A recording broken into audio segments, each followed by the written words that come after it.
Berlatar di jalanan yang sangat sepi dan indah, cerita ieu teh dimimitian dengan memperlihatkan kepada seorang ayah yang sedang mengajari anaknya menyetir mobil. Kita perkenalkan terlebih dahulu sang anak bernama Brand dan si ayah bernama Ujang. Sebenarnya si Brand ini padahal sudah cukup lancar mengemudikan mobil. Kemudian Brand bertanya, "Kau perlu mobil baru ya? Mobil ini sudah terlihat rongsok bagiku." Namun si ayah tidak perlu, yang penting mobil ini masih berfungsi dan bisa jalan pokoknya mah. Bisa dilihat ayah dan anak ini nampaknya sangat bahagia sekali menikmati perjalanan sambil diiringi musik.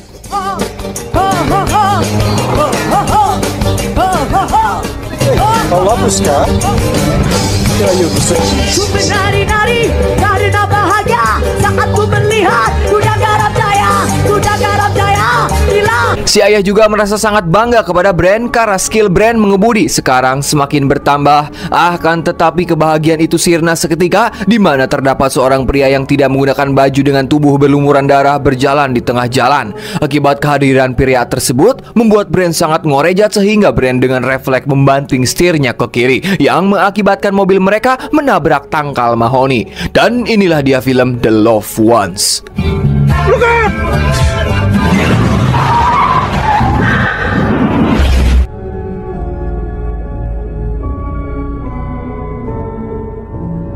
Singkat cerita, 6 bulan kemudian kita akan diperlihatkan suasana di sebuah sekolah. Kala itu Brand bersama temannya yang bernama Jamie sedang melakukan transaksi narkoboy.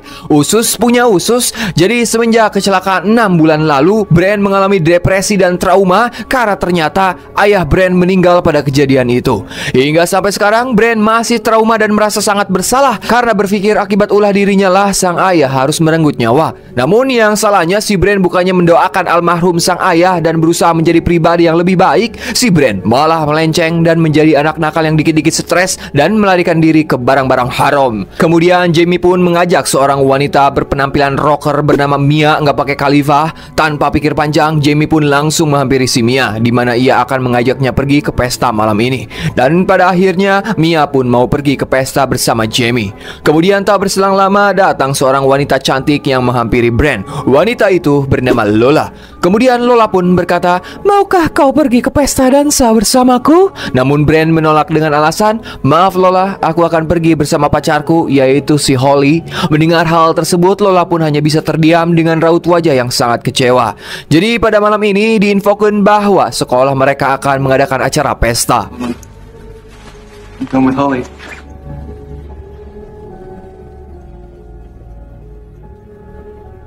Setelah itu, Brand pun berjalan keluar sekolah. Nah, di sana ia pun bertemu dengan kekasih tercintanya yang bernama Holly. Ini banget nah. Lantas mereka pun masuk ke mobil untuk pulang. Namun sebelum sampai ke rumah, mereka pun berhenti terlebih dahulu di pinggir jalan yang sepi dikarenakan rasa sagne mereka tidak tertahankan. Pada akhirnya mereka pun bersilaturahmi kelamin di dalam mobil. Namun saat enak-enaknya memasukkan sikil kanjut ke dalam apem, sayangnya aktivitas tersebut harus terganggu karena tiba-tiba Lola muncul yang menonton mereka dari luar jendela mobil.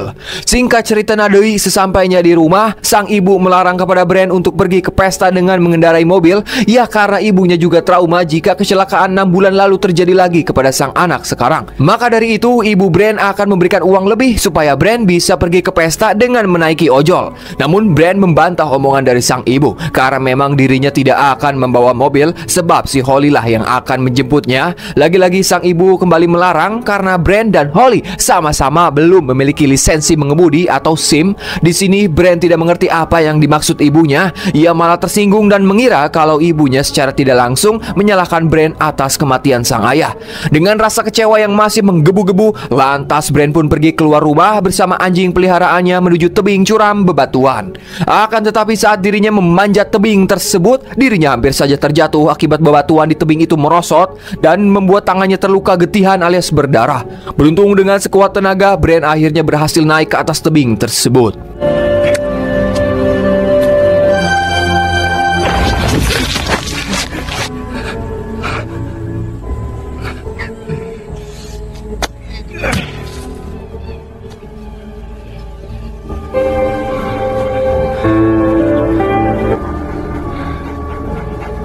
Saat berada di atas, Brand duduk barijeng ngudut dan melamun memikirkan tagihan Shopee Pay Later. Ternyata tujuan Brand mendatangi tebing itu adalah ingin bunuh diri. Namun saat akan terjun, Brand tersadar bahwa dirinya merasa takut hingga akhirnya ia mengurungkan niat buruk itu dan memilih untuk bersantai sambil menikmati musik saja.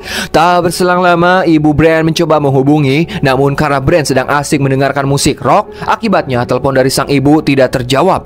Kemudian si ibu pun mencoba menelponnya kembali, dan saat Brand akan menjawab teleponnya, tanpa Brand sadari, tiba-tiba muncul seorang pria dari belakang yang menikam Brand hingga pingsan.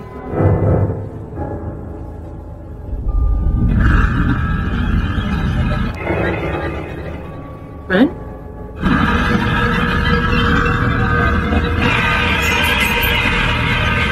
Pria tak diketahui identitasnya itu sempat menendang HP milik Brand hingga terdengar oleh si ibu. Mendengar suara itu, si ibu berpikir bahwa telah terjadi sesuatu kepada anak semata wayangnya. Lantas ia pun segera datang ke tebing bebatuan tersebut. Namun beliau tidak menemukan siapapun di sana. Sementara di sisi lain terlihat Holly sudah datang ke rumah untuk menjemput Brand dengan dandanan yang sudah siap ke acara pesta. Namun saat mengetok-ngetok pintu, "Assalamualaikum, anybody home?" Namun Holly tidak menemukan seorang pun di rumah. Tak berselang lama, ibu Brand muncul dengan kondisi yang panik. Awalnya si ibu mengira Brand sudah dijemput oleh si Holly, namun si Holly mengatakan, "Aku baru saja datang ibu dan aku akan menjemputnya." Mengetahui bahwa si Brand menghilang tanpa kabar, si Holly pun ikut panik. Lantas mereka berdua pun berusaha menghubungi Brand berkali-kali, namun mereka tidak mendapatkan jawaban sama sekali. Di sini kepanikan pun semakin bertambah setelah mereka melihat kemunculan anjing milik Brand dengan kondisi penuh luka.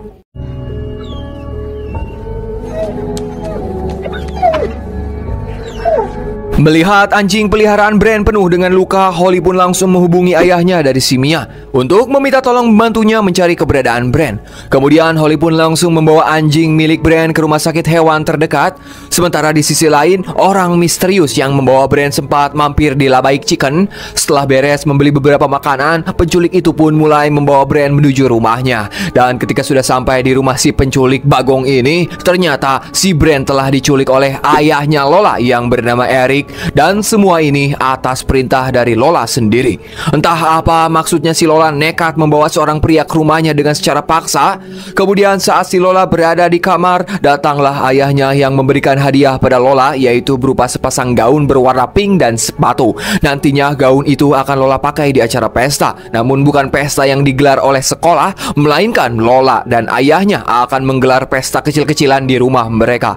Kenapa Lola tidak jadi datang ke acara pesta sekolah? Ya, karena dirinya sempat ditolak oleh Brand saat di awal film. Pretty as a picture.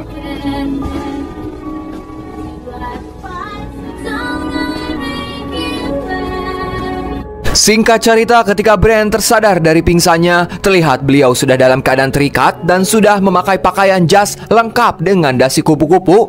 Di hadapannya juga sudah ada Lola, Eric, dan ibunya Lola, di mana mereka ini sudah siap untuk merayakan pesta. Brand pun sempat berkata, "Apa yang kau akan lakukan terhadapku, Lola?" Namun mereka semua tidak menjawab sedikit pun. Kemudian Eric pun mencoba menahan kepala Brand agar tidak berontak, sementara Lola sendiri akan menyuntikkan Brand dengan cairan Wipol. Tanpa rasa kasihan sedikit pun, Lola pun langsung menyuntikkan Brand tepat di lehernya. Dan efek dari cairan suntikan itu jika masuk ke dalam tubuh akan membuat pita suara rusak. Setelah menyuntikkan obat tadi, Lola pun meminta kepada ayahnya untuk memotret dirinya bersama Brand dan juga ibunya. Terlihat ekspresi ibu Lola biasa saja dan tidak menunjukkan ekspresi apapun. Usus punya usus, jadi si Lola ini telah merusak otak ibunya sendiri menggunakan bor kayu. Dan bisa kita lihat pada bagian tarang si ibu yang sudah bolong. Dengan begitu, si ibu sudah tidak bisa lagi menggunakan kemampuan otaknya sendiri. Gelis-gelis psikopat.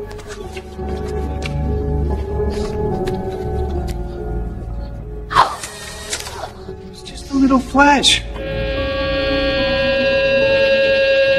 Setelah itu, keluarga aneh ini pun mulai menikmati hidangan pesta yang berupa makanan ayam dan susu murni nasional. Kemudian Lola pun memaksa kepada ibunya sendiri untuk memakan daging ayam, namun dengan cara yang kasar.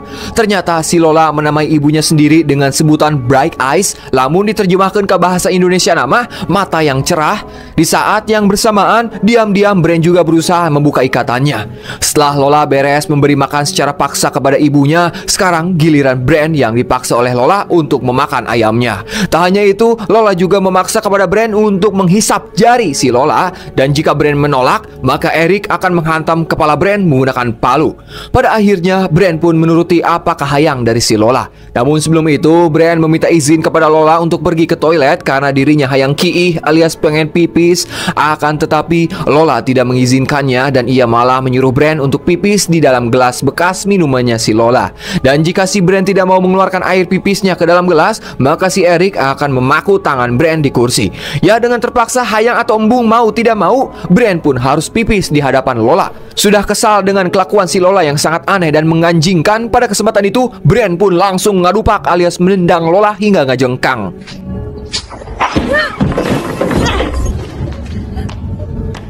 Dengan cepat, Brand pun langsung kabur keluar rumah dan bersembunyi di kolong mobil. Tak lama muncul si Eric yang berusaha mengejar Brand. Sayangnya usaha Brand bersembunyi di kolong mobil malah ketahuan. Lantas ia pun langsung berlari dan naik ke atas pohon sambil dikejar oleh si Eric yang mengendarai mobil. Dan kenapa si Brand ini tidak teriak meminta tolong? Ya, karena itu adalah efek dari suntikan obat yang disuntikan oleh Lola. Saat berada di atas pohon, sayangnya Brand berhasil ditimpuk batu alias dilempar batu oleh si Lola dan Eric, hingga Brand pun terjatuh dan pingsan seketika. Dan supaya si Brand tidak melarikan diri lagi, Eric pun menancapkan dua pisau pada kedua kaki Brand hingga tembus ke lantai kayu. Dengan begitu, Brand tidak bisa kabur lagi. Jangankan kabur, bergerak sedikit saja Brand akan merasakan sakit yang amat-amat nyeri.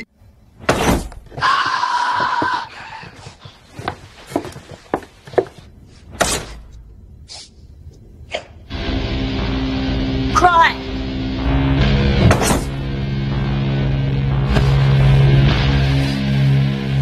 One's for their Kingswood. Sementara di tempat lain, yaitu ibu Brand dan Holly masih sangat khawatir akan hilangnya orang tersayang mereka. Dan saat di tengah kekhawatiran itu, muncullah ayah Mia sambil membawa headset dan HP milik Brand yang ia temukan di area tebing bebatuan. Kembali ke Lola, terlihat si Lola sedang menunjukkan sebuah album foto kepada Brand, yang mana album tersebut berisikan foto-foto para korban kekejaman Lola dan ayahnya. Di mana para korban di foto-foto itu kondisinya sangat mengerikan dengan kulit dada yang terbelek berbentuk love. Kemudian saat Lola membuka lembaran album foto selanjutnya, terlihat seorang pria bernama Timmy Valentine yang berusia 16 tahun. Nah, di mana pria di foto tersebut adalah pria yang berdiri di tengah jalan saat terjadinya kecelakaan 6 bulan lalu. Ya, pria yang ada di awal film. Dan kemungkinan besar korban selanjutnya adalah Brand sendiri, karena foto Brand sudah ada di dalam album tersebut.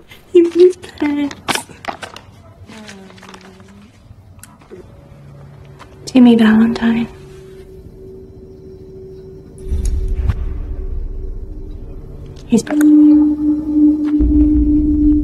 I'm ready to draw on him now. Sementara di sisi lain, terlihat Jamie dan Mia berada di dalam satu mobil yang akan pergi ke acara pesta sekolah. Dan singkat cerita, sesampainya di acara, lantas mereka pun mengikuti pesta seperti biasa, yaitu berdansa. Namun kejadian mantap pun terjadi, di mana tiba-tiba Mia menggenggam kanjut dari si Jamie. Ya, si Jamie-nya sih enak-enak ae, namun kelakuan itu malah menjadi pusat perhatian murid-murid lain. Dan hal tersebut diketahui oleh kepala sekolah. Dan kepala sekolah pun harus mengusir mereka dengan berkata, jika ingin berbuat mesum, jangan pernah melakukannya di area sekolah. Kembali ke Lola, saat Brand tersadar, terlihat dada sampai ke perut Brand sudah dicoak berbentuk love dengan tulisan di tengah L dan S, yang artinya Lola Stone. Kemudian Lola pun menaburkan micin ke arah luka yang ada di dada Brand, hingga membuat Brand merasakan perih yang amat-amat perih, Gusti. Kemudian Lola pun mengajak Brand untuk berdansa. Namun terlihat dari raut wajah Brand yang menahan rasa sakit, karena si Lola memaksa berdansa dengan Brand dengan keadaan kaki Brand yang masih tertancap pisau. Sementara si Eric tugasnya hanya menaburkan serbuk putih ke arah Brand untuk memeriahkan dansa mereka. Kemudian Lola pun berkata kepada Brand, sebenarnya kau bukanlah pria yang aku inginkan, dan kau hanya salah satu dari beberapa korban yang sengaja Lola jadikan sebagai objek kekejamannya saja. Kemudian Lola pun berdansa dengan ayahnya sambil diiringi dengan musik kesukaannya. My heart too broken and my too outspoken. Why do you see I take it like just you and me? Sementara di sisi lain, ayah dari Mia yang merupakan seorang polisi pun akan melanjutkan pencarian esok hari. Kemungkinan beliau akan mengerahkan seluruh anggota polisi lain untuk mencari keberadaan Brand. Kembali ke rumah Lola, saat itu Eric sedang memotong bangkai Chareh. Kemudian ia membuka ruang bawah tanah yang di dalamnya terdapat seseorang dikurung, entah makhluk apa itu. Namun dari teriakannya sangat mengerikan, dan bangkai dari musang itu ternyata untuk makanan mereka. Di sisi lain oge, yaitu si Jamie dan Mia yang sehabis diusir dari pesta, kini mereka sudah berada di mobil kembali. Si Jamie yang sudah merangsang akibat dicekel kanjutna oleh si Mia, namun sayang dirinya tidak berani meminta. Mia yang orangnya pekaan pun langsung menyongsong si Jamie hingga adegan antara torpedo dimasukkan ke dalam apem pun tak terhindarkan. Akan tetapi lagi-lagi aktivitas mereka malah ketahuan oleh kepala sekolah. Lantas kepala sekolah pun langsung mengusir mereka kembali dengan mengatakan, "Sudah ku bilang jangan pernah berbuat mesum di area sekolah. Modal dikit siap polongo, sewa hotel atau nginjem kosan temen kek." Kembali ke rumah Lola, terlihat kekejaman wanita cantik psikopat ini pun terus berlanjut. Dan sekarang ia sudah siap dengan alat bor di tangannya, di mana ia akan gunakan untuk mengebor kepala Brand, sama seperti apa yang dilakukan pada ibunya. Sementara si Eric akan menahan kepala Brand supaya tidak melawan, hingga pada akhirnya bor itu pun tembus tepat di tarang Brand. Crack leading to the body.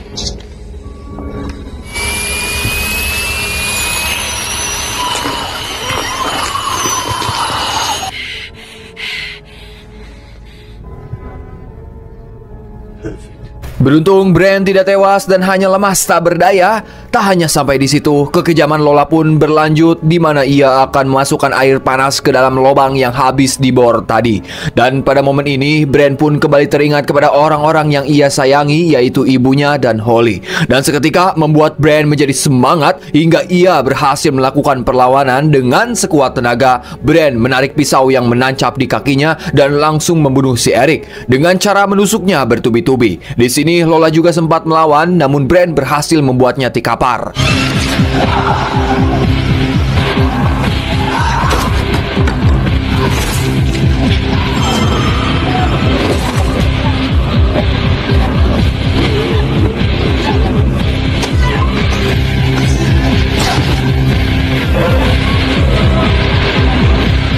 Eric yang sudah sekarat pun langsung didorong oleh Brand ke ruang bawah tanah. Dan bisa kita lihat, terdapat 3 makhluk menyeramkan yang memakan tubuh si Eric hidup-hidup. Ternyata mereka ini merupakan korban kekejaman Lola dan ayahnya yang disekap di ruang bawah tanah hingga membuat mereka menjadi sosok kanibal. Namun tiba-tiba Lola bangkit kembali dan mendorong Brand masuk ke ruang bawah tanah itu. Di sini Brand sempat melawan para kanibal itu, namun adegan malah berpindah ke si Jamie yang sedang mengantarkan Mia pulang ke rumahnya. Kala itu kondisi Mia sudah tidak sadarkan diri karena terlalu banyak minum ciu.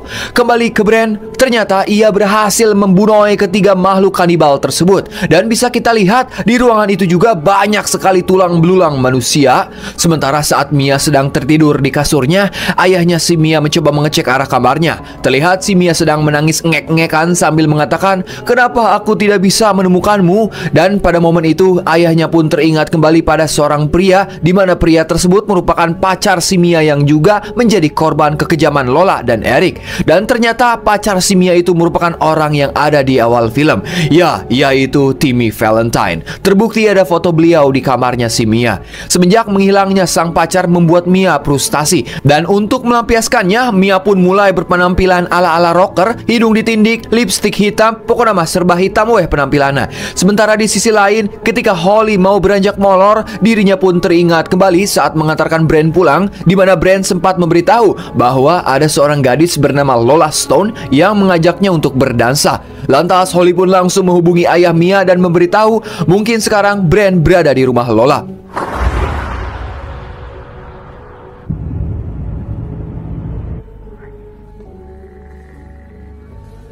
Malam itu juga ayah Mia langsung berangkat menuju rumah si Lola. Dan ketika sudah sampai di tujuan, ayah Mia pun mencoba mengecek arah sisi jendela, dan ia melihat keadaan rumah sudah acak adut dengan darah berceceran di lantai. Kemudian ayah Mia pun mulai masuk dengan berbekal pistol revolver di tangannya. Saat berada di dalam, ia mendengar suara seseorang dari ruang bawah tanah. Ternyata itu suara Brand yang mencoba meminta pertolongan. Namun sayang, saat ayah Mia mencoba menolong Brand keluar, tiba-tiba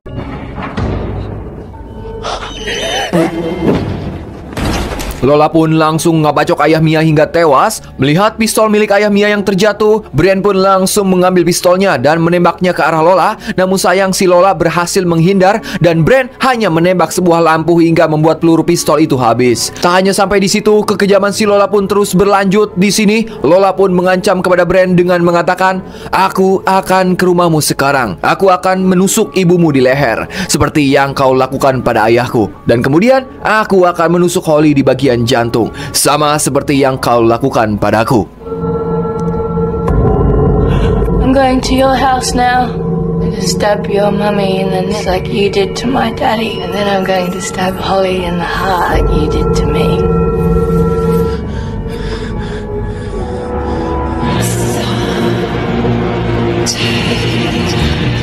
Singkat cerita, tak terasa hari pun sudah caang. Terlihat Lola terus berjalan ke arah rumah Brian sambil membawa album miliknya. Namun dari arah belakang, Lola mendengar sebuah mobil yang melintas dan ternyata itu adalah si Holly. Maka dari itu, Lola pun mencoba bersembunyi di balik pepohonan. Ketika mobil si Holly melintas, Lola pun langsung melempar buku albumnya tepat mengenai mobil si Holly. Seketika membuat Holly ngorejat dan menghentikan mobilnya. Tanpa banyak omon-omon, Lola pun langsung masuk ke dalam mobil dan mencoba membunuh si Holly. Beruntung si Holly bisa melawan dan segera kabur menghindari serangan Lola.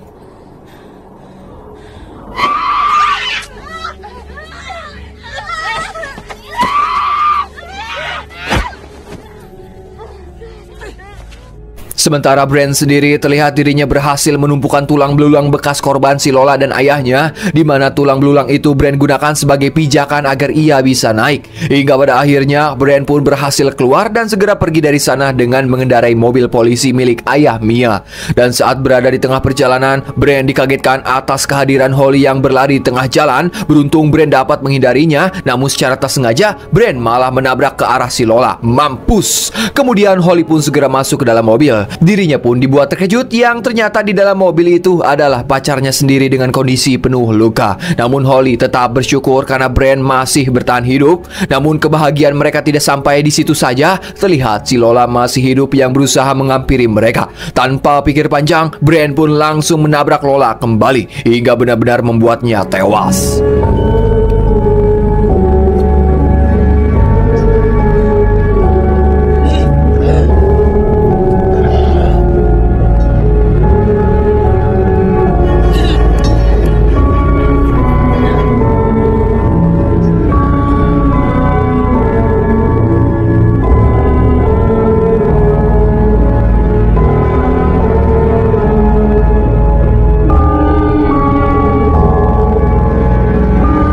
Adegan ditutup dengan memperlihatkan Brian yang sudah sampai di rumahnya. Melihat kehadiran Brian, sang ibu pun langsung menghampiri mereka dan memeluknya.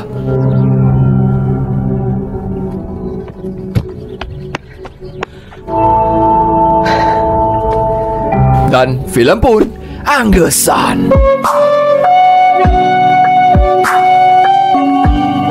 US, mungkin segitu info di pusat mengabarkan. Saya Dharma yang bertugas di ladang jagung mengucapkan hatur nuhun. Dan tak luput, saya selalu mendoakan kalian semua diberi kesehatan selalu, dilancarkan rezekinya, dipermudah segala urusannya. Hayu gerak Bapak Good Front penutupan.